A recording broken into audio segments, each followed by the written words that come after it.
클래리티가 통과되면 뭘 사야 되냐? 다들 답이 정해져 있죠. 리플. 근데 법안 원문 105조를 열어보면 얘기가 뒤집힙니다. 리플은 이 법의 시험을 통과 못하는 코인이에요. 기준은 20%인데 리플이 쥔 물량은 39%. 오늘 다들 아는 결론을 법조문으로 뒤집어 봅니다. 지난 영상에서 통과 확률 48%의 산수를 깠었죠. 오늘은 그 다음 질문입니다. 통과되면 그래서 누가 먹느냐? 커뮤니티 가보면 답은 이미 나와 있어요. 소송 이긴 리플, 이번엔 날아간다. 오늘은 그 얘기가 어디까지 맞고 어디서부터 틀리는지 정리해 드릴게요. 구독은 여기서 눌러두시고요. 먼저 이 법이 코인을 나누는 방식부터요. 문이 두 개 있습니다. 클래리티의 핵심은 코인을 증권에서 상품으로 넘기는 겁니다. SEC 관할에서 CFTC 관할로요. 근데 아무나 넘어가는 게 아니에요. 문이 두 개 있습니다. 첫 번째 문, 시험장입니다. 이름이 성숙 블록체인 테스트예요. 조건이 4개인데 웬만한 코인은 3까지는 통과해요. 관문은 마지막 하나입니다.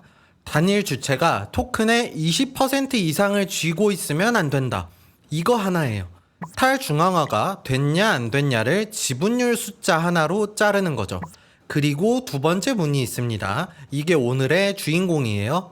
법안 105조 비항 2호 조부조항이라고 부릅니다. 2026년 1월 1일에 미국 증시에 현물 ETF가 떠있던 코인은 시험 면제, 자동으로 상품 지위를 받아요. 왜냐? SEC가 이미 ETF를 승인해줬다는 것 자체가 검증이라는 논리죠.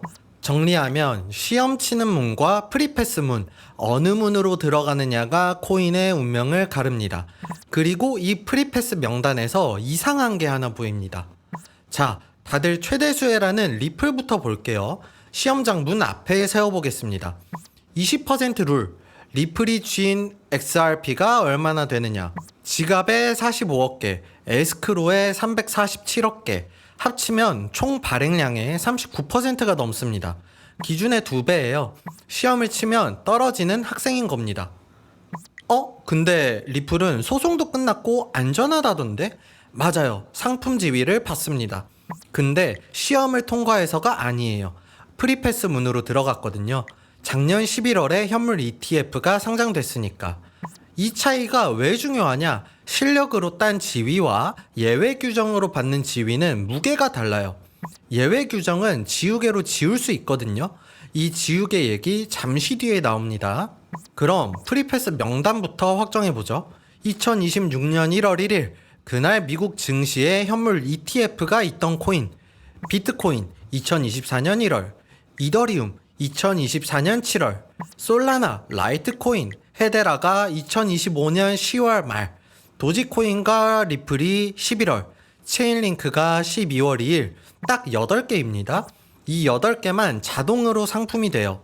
다들 알트 전반 수혜라고 하는데 자동문은 8개짜리 명단이라는 거죠. 그럼 탈락자를 볼까요? 카르다노, 아발란체, 폴카닷. 아발란체가 제일 아픕니다.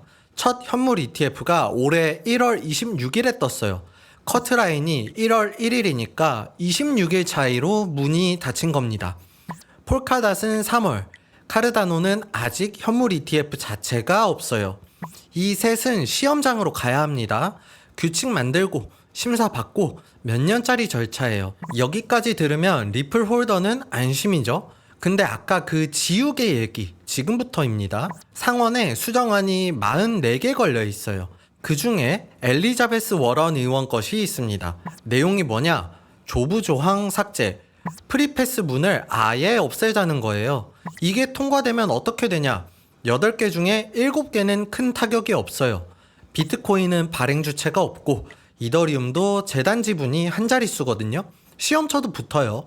근데 리플만 프리패스가 찢어지는 순간 시험장으로 끌려갑니다. 39% 들고요. 다들 리플이 최대 수혜라는데 뒤집어 보면 이 법안에서 잃을 게 가장 많은 코인이기도 한 거예요. 수혜 1순위와 리스크 1순위가 같은 이름이라는 것. 이게 헤드라인이 안 알려주는 구조입니다. 물론 워런 수정안이 채택될 확률 자체는 낮게 봅니다.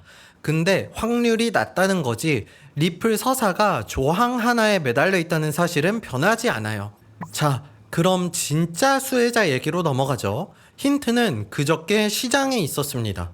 베센트 재무장관이 일리아드 라인 발언한 날이요. 비트코인 플러스 2%, 같은 날 코인베이스 주가 플러스 9.6%, 장중엔 11%까지 갔어요. 같은 뉴스에 코인보다 거래소가 5배 넘게 움직인 겁니다. 시장이 말해주는 거예요. 이 법의 수혜는 코인이 아니라 판을 까는 쪽이라고. 이유가 있어요. 코인 재분류는 사실 이미 끝났거든요. 올해 3월 17일 SEC와 CFTC가 공동 해석을 냈습니다. 16개 코인을 디지털 상품으로 분류했어요.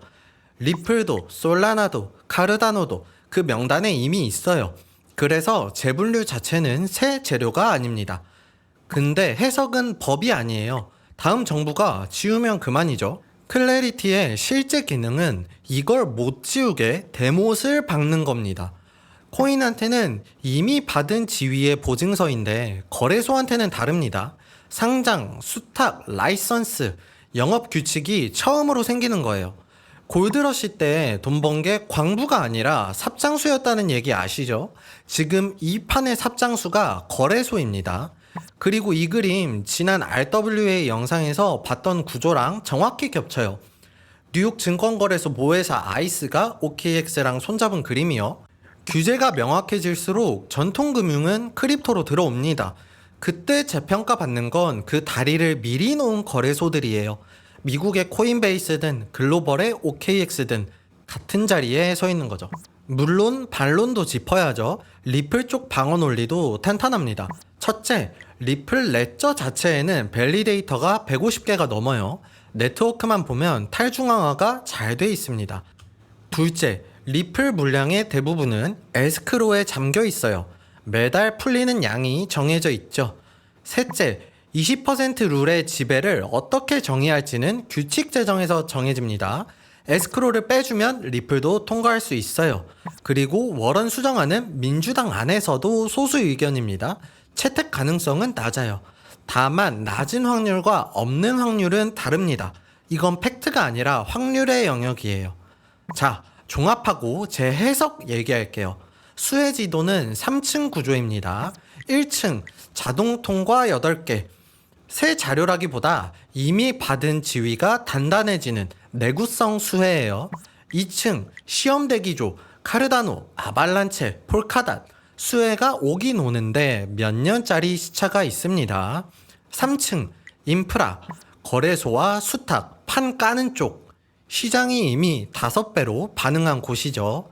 여기서부터 제 해석인데요. 이 법의 수혜를 코인 티커로 찾으면 한 발 늦습니다. 코인 재분류는 3월에 선반영 됐고 남은 건 통과 순간의 축포 정도예요. 지난 영상에서 말한 재료 소진 리스크가 그대로 적용됩니다. 구조로 찾으면 인프라가 먼저 보여요. 법이 만드는 건 코인 가격이 아니라 영업 규칙이고 규칙이 생기면 돈이 제일 먼저 도는 곳은 판이니까요. 관전 포인트 하나, 워런의 조부조항 삭제 수정안이 표결에 오르는가? 이게 리플 서사의 분기점이에요. 둘, 전편 떡밥 그대로요. 통과된다면 그 후 48시간 코인이 아니라 거래소 관련 자산이 어떻게 움직이는지 보세요. 당연히 매수 매도 얘기가 아닙니다. 거래소 자산이든 코인이든 변동성은 그대로고 판단은 각자의 몫이에요. 정리합니다. 다들 리플이 최대 수혜라고 말해요. 근데 법조문은 리플을 시험 못 치는 프리패스 입장객이라 말하고 시장은 수혜자가 코인이 아니라 판이라고 말합니다. 여러분 생각은 어떠세요? 그래도 리플이다. 인프라가 답이다. 통과부터 보자. 댓글로 남겨주세요. 다음 영상은 표결 결과에 따라 갑니다. 통과든 무산이든 여기서 바로 이어서 깔게요. 지금까지 존버전략실이었습니다.